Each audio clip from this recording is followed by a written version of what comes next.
misio. Why the Benya second in chair watch it down when say one pimsika pobano. Why the Benya second in chair watch it down when say one pimsika pobano. Binya Sabianco baby. Oh, Binya said.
Today, we have some good politicians today.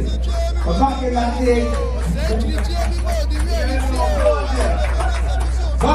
day, we had some bad politicians like Woodford. Woodford wrote a note and dispatched it on horseback to Carrillo to continue his debauchery in the mission. Woodford was so racist that he did not try to stop Africans from owning land, from reading.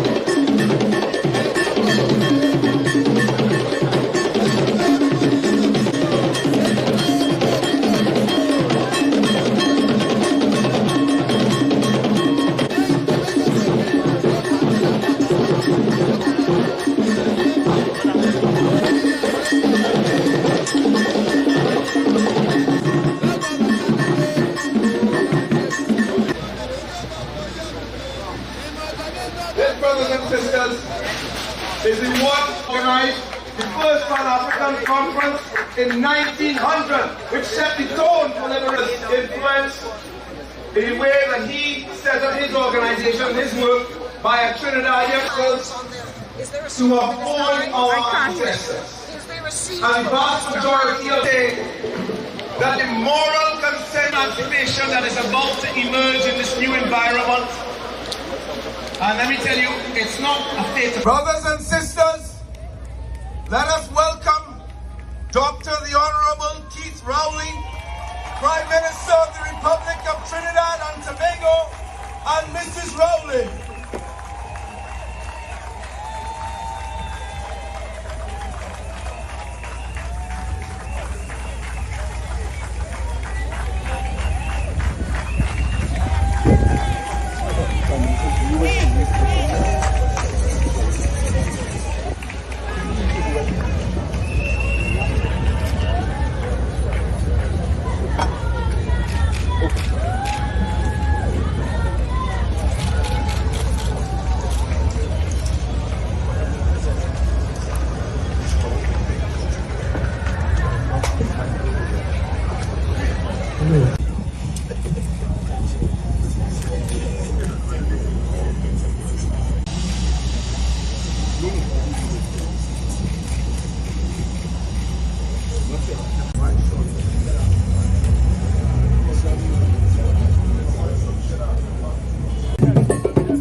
Ladies and gentlemen, brothers and sisters, It's okay.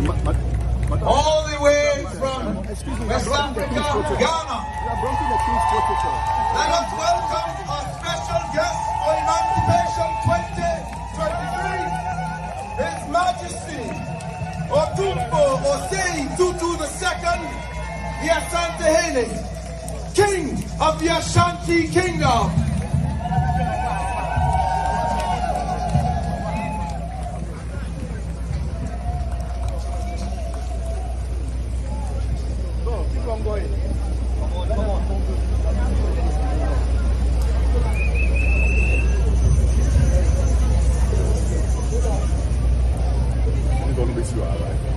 Once again, brothers and sisters, a warm welcome. Let our brothers and sisters of the continent feel that welcome this time.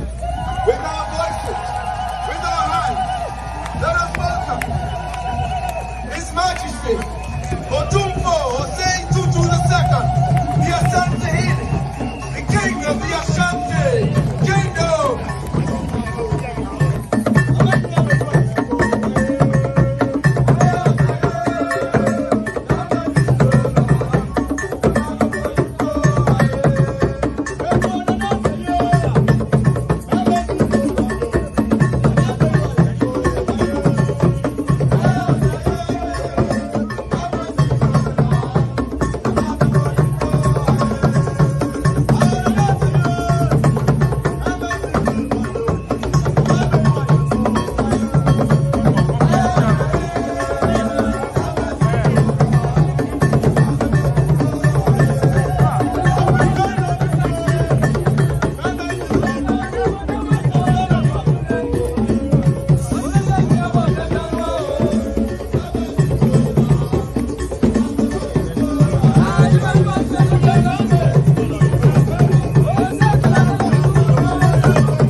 which is impacted today, which they acknowledge is impacted today by the disgraceful actions.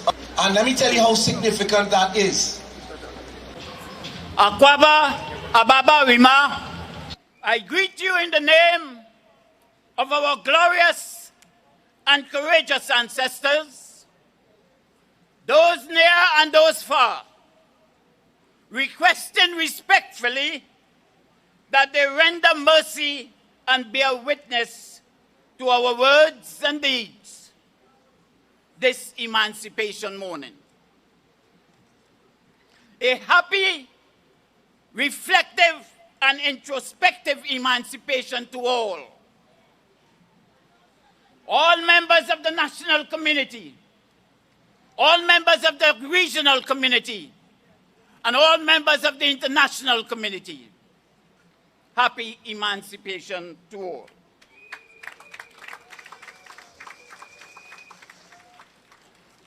This morning, we are here at this historic site to begin Kambule, the March of Freedom 2023.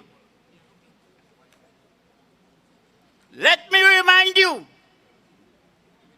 that it was at this historic site that the then Governor George Fitzgerald Hill pronounced in 1834 that our enslaved ancestors were both free and unfree.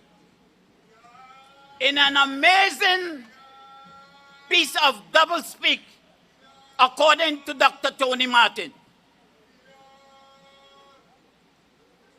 This set the tone for our enslaved ancestors in the English-speaking colonies to be agitated considerably when they realized that freedom was not going to be immediate, but that they were to continue to serve a further 6-year period of apprenticeship, a period referred to by Dr. Tony Martin as a savage interlude. In fact, this intended 6-year apprenticeship system lasted for only 4 years.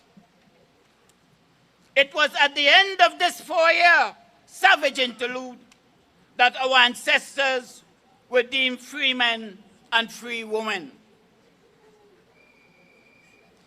This is why we begin the commemoration of the emancipation of our ancestors from the year 1838 and not 1834. As such, this year marks the 185th anniversary of freedom of our ancestors from enslavement in the English-speaking colonies.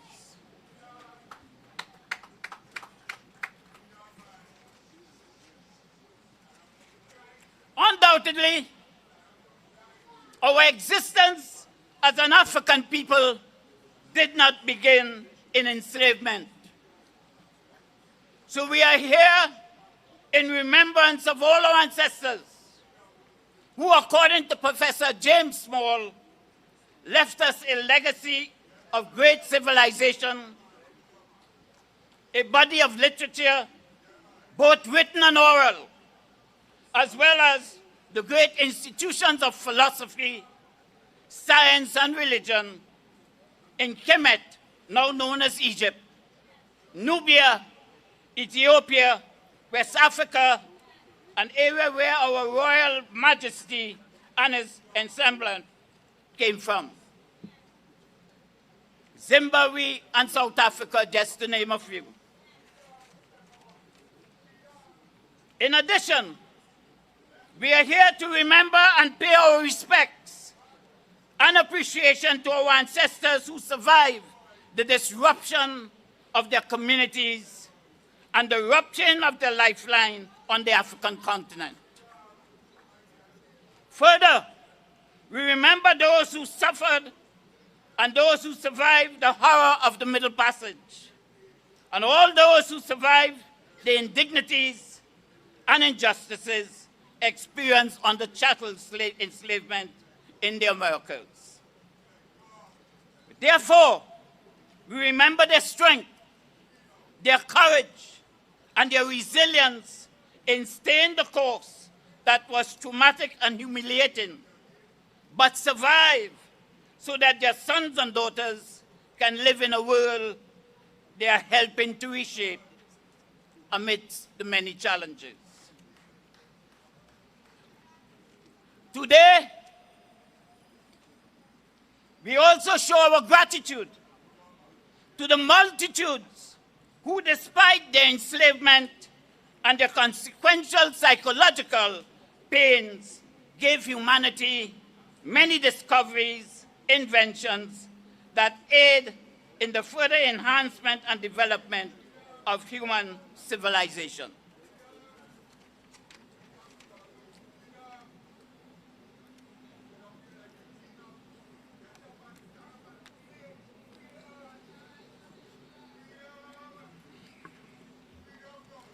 Now, African conception teaches us that as we remember our ancestors through the libation we are about to pour, what in fact we are doing is keeping them alive, thus energizing our national and international communities positively.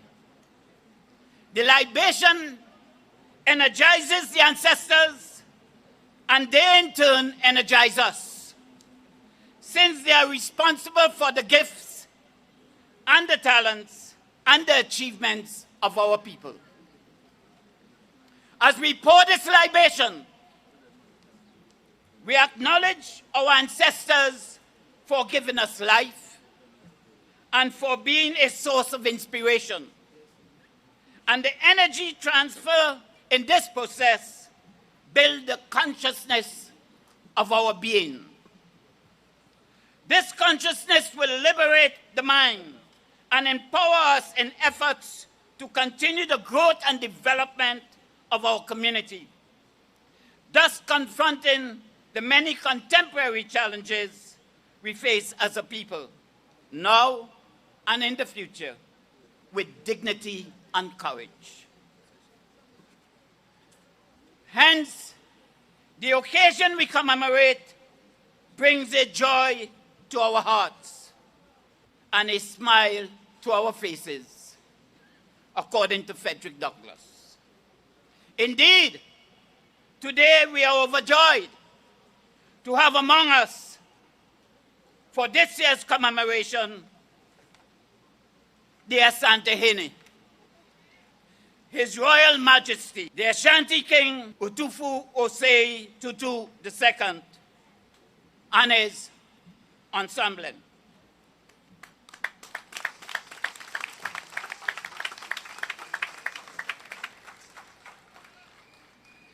The Ashanti has come from one of the many doors of no return along the west coast of Africa. To be specific, the door of no return in Ghana, where many of our ancestors were shipped in chains to make that horrendous Middle Passage journey to the Americas. Clearly, as a result of this experience, the African continent was the victim of imperial exploitation and slavery, and suffered a massive loss in human population, according to J.P. Patterson, former Prime Minister of Jamaica. P.J. Patterson further implores us to be aware of those who would like to place the guilt of the crime of enslavement on the shoulders of the victim. And we must be careful of that. Nonetheless, the efforts of our ancestors have lit the pathways for those of us who have since come into this world and continue to be a light to our contemporary efforts. You to join me as we welcome with our hearts, our spirits, and our voices, our King, Otumfuo Osei Tutu II, the Asante Hene, to Trinidad and Tobago.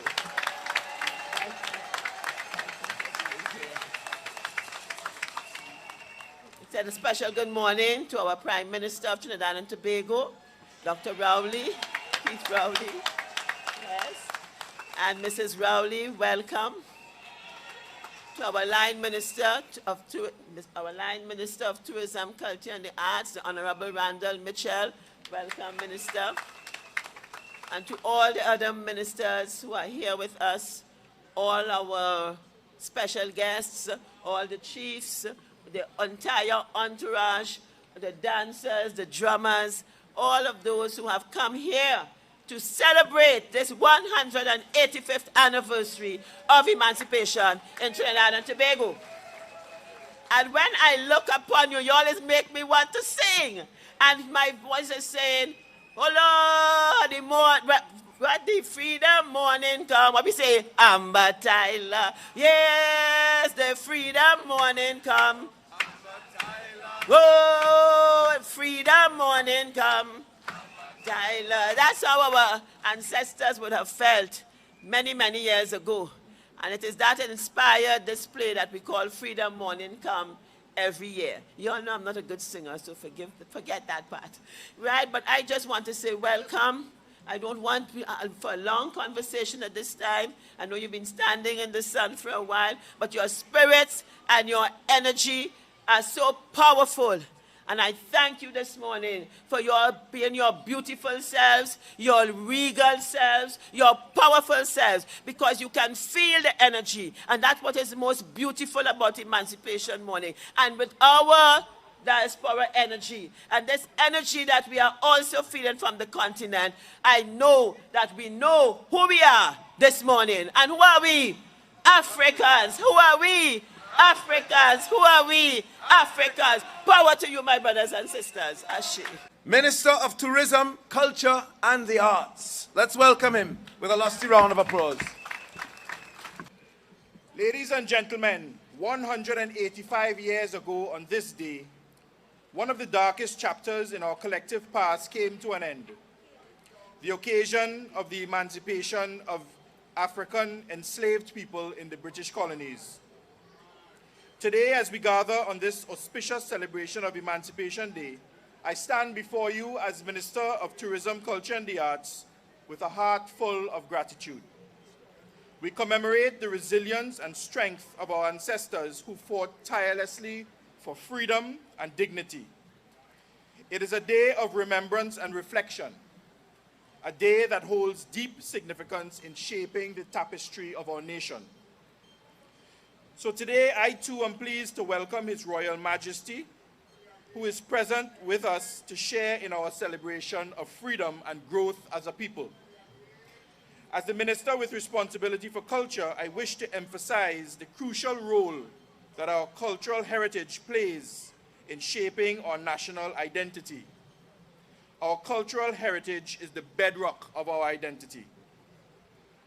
Emancipation Day also provides us with the opportunity to demonstrate our cultural tourism offerings, which has the power to invigorate local communities, boost small businesses, and generate employment opportunities. It is a catalyst for showcasing our vibrant culture and heritage to the world. And we will continue to promote the unique cultural offerings of Trinidad and Tobago. In celebrating the 185th anniversary of the emancipation of our ancestors, we must now recognize that freedom is not just about physical bonds that have been broken. It is about fostering an environment that enables all citizens to thrive and to create opportunities for our citizens to achieve our fullest potential. Although today marks the close of this year's Pan-African Festival, the Ministry of Tourism, Culture and the Arts will continue to be a proud supporter of this initiative. We commend the work of the Emancipation Support Committee as you seek to bring this festival to global audiences and invite the world to pay homage to our African identity, history, and legacy. The ministry remains committed to investing in our culture and the cultural development of all our art forms. This festival continues to be a catalyst for the tourism and cultural industries, as well as a platform for African stories to be elevated to prominence. for African artists and entrepreneurs to gain exposure and for the young to be educated in our history. And what it is, not for the reward of our ancestors. The freedom we have to grow and to build, to achieve and to inspire, the freedom to heal and to hope for a brighter future. May we all continue to live free and to our fullest potential. Happy Emancipation to all Trinidad and Tobago. In this country, we want to be our best selves in this moment. I want us to welcome to the podium let me get this protocol, you can't miss this protocol, Dr. the Honorable Keith Rowley, Prime Minister of the Republic of Trinidad and Tobago. Ministers of government, paramount chiefs of the Ashanti Kingdom, Queen Mothers of the Ashanti Kingdom, Ms. Zakia Uzuma Wadada, Chairman of the Emancipation Support Committee, Members of Parliament, members of the Emancipation Support Committee all, brothers and sisters, welcome to our Emancipation celebrations.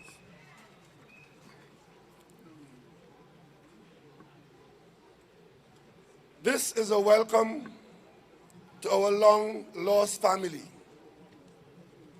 I speak of loss because it was a loss, calculated over centuries. It was one that forcefully sent millions of African people to this side of the globe, with the vast waters of the Atlantic separating us, disconnecting us from our African ancestry. For us, the concept of history was Europe's. History was theirs, and it was ours. We were told and taught for many years that Africa was a dark continent. Its people primitive, for some even subhuman. Its civilization also dark, foreign, and in many references, it did not even exist. In the eyes of some, even today, the melanin in our skin condemned us to derision and discrimination.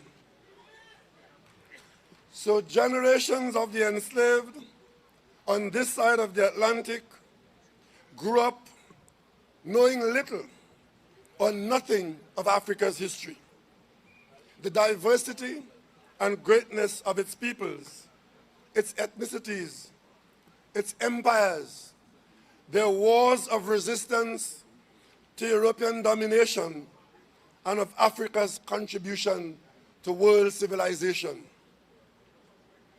Worst of all, on this side, we never truly enjoyed the genuine bonds of our blood and family relations with Africa. So today is indeed a significant day. It is significant to our citizens of African descent, and particularly to our younger generation, many of whom are witnessing and discovering for the first time the presence, stature, and majesty of African royalty in our midst.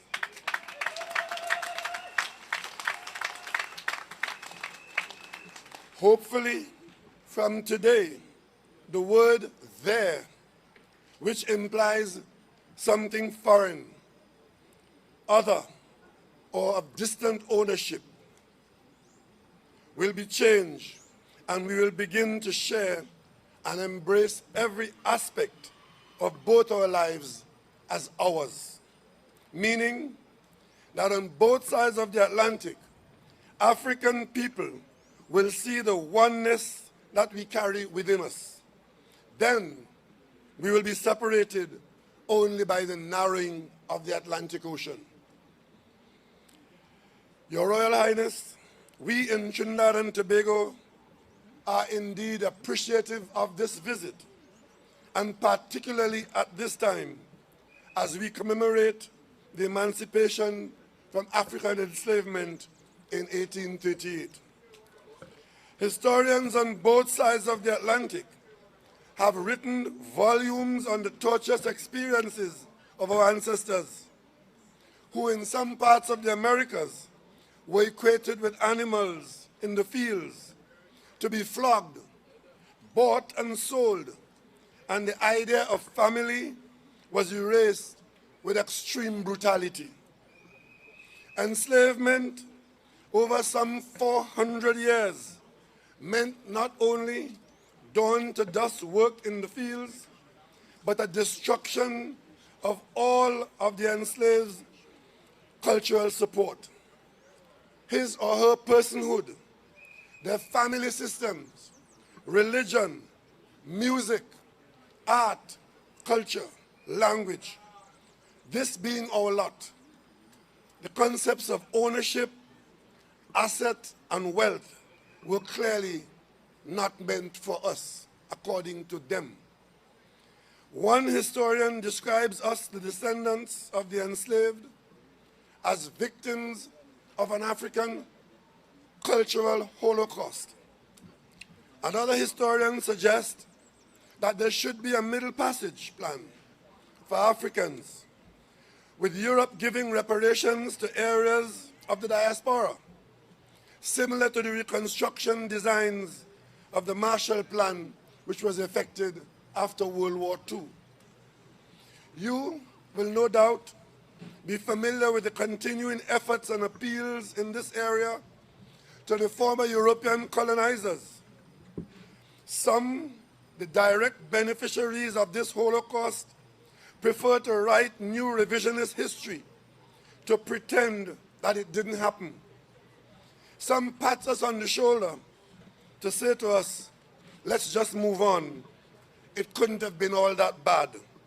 And most recently, bold-faced morons are now even suggesting that we should be grateful for, according to them, benefits that were bestowed, unquote, upon us by slavery through language and acculturation. But in spite of Europe's calculated attempts at dehumanizing us, there was always resistance.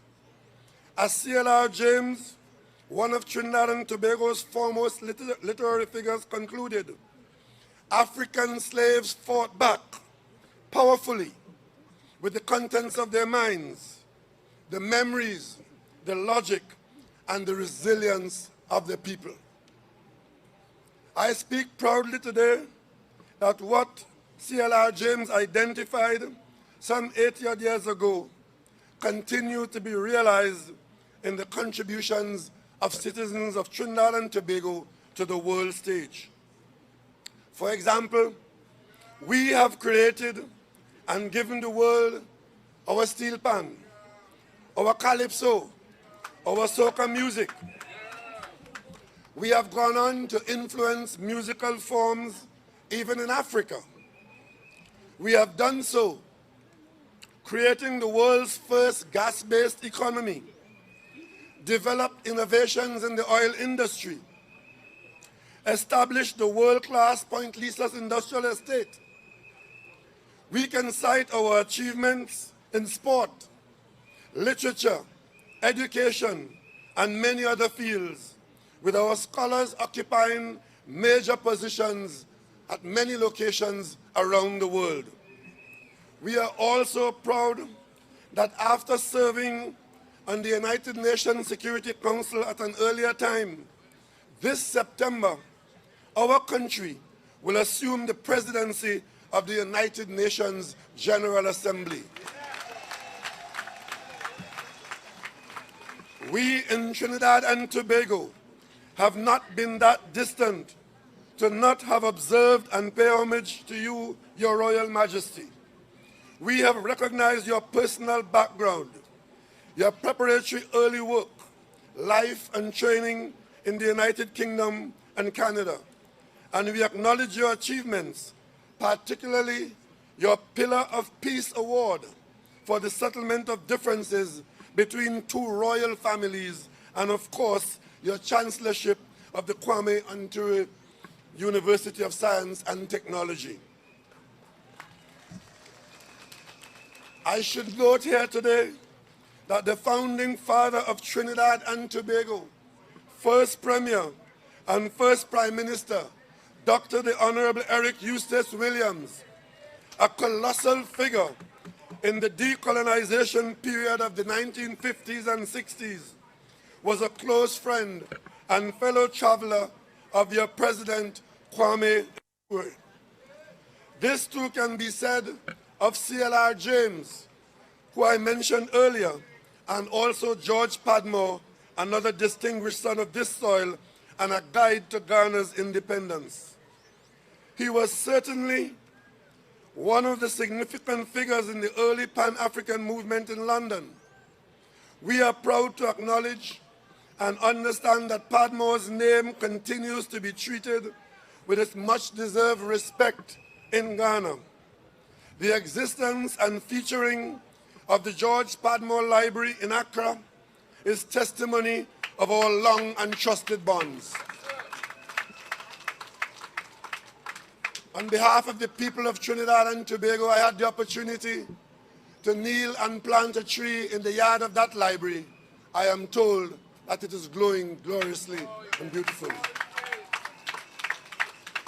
I admit that I am personally interested in this aspect with the hope that, along with the commercial prospects in the hydrocarbon business that have been discussed earlier between our people and our governments, there could be some measure of continuous collaboration and exchange between your university and our University of the West Indies and the University of Trinidad and Tobago, as both our regions continue to focus on the advancing technologies and other disciplines as we travel into the 21st century. Your Royal Highness, again, on behalf of all the people of Trinidad and Tobago, particularly on behalf of the African people of Trinidad and Tobago, welcome to Trinidad and Tobago and our Emancipation Day 2023. I thank you for your visit, and I trust that you will enjoy your stay. Welcome and thank you.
Why nebenya se kenti nchire bu ache dan kwa ne se 1 pim sika boba no. Binya se bianko be